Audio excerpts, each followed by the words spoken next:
Welcome to Mass Matter, where physics meets curiosity. I'm excited to have you all here today. We'll be exploring some fascinating topics at the intersection of physics and curiosity. Together, we'll uncover the mysteries of the universe and how they relate to the matter around us. Let's get started. So let's talk about mass. Mass is basically a measure of how much matter is inside an object.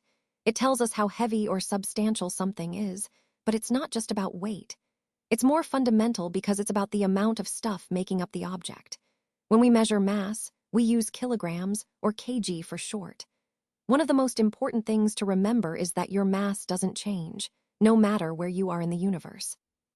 Whether you're standing on Earth, walking on Mars, or floating in space, your mass stays exactly the same.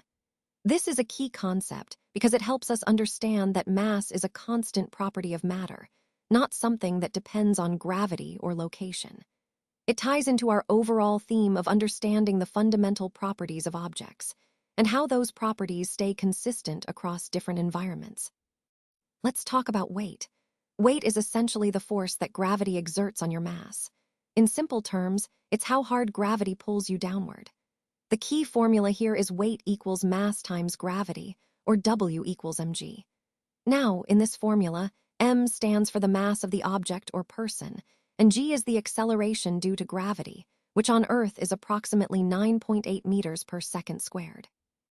This means that your weight depends both on how heavy you are and the strength of gravity at your location.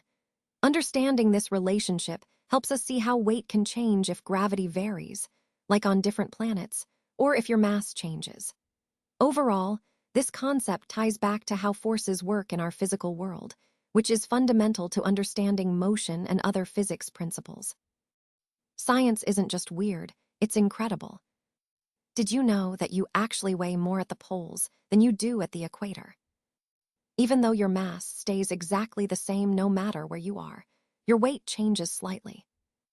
And the reason for that is because Earth spins. It's rotating constantly.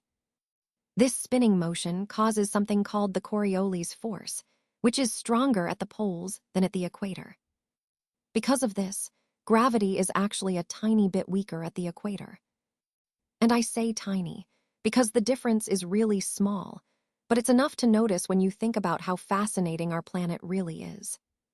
So next time you're standing at the equator, remember, you're ever so slightly lighter than at the poles, thanks to Earth's spin. It's these little quirks that make studying our world so endlessly interesting. Thank you so much for joining me today.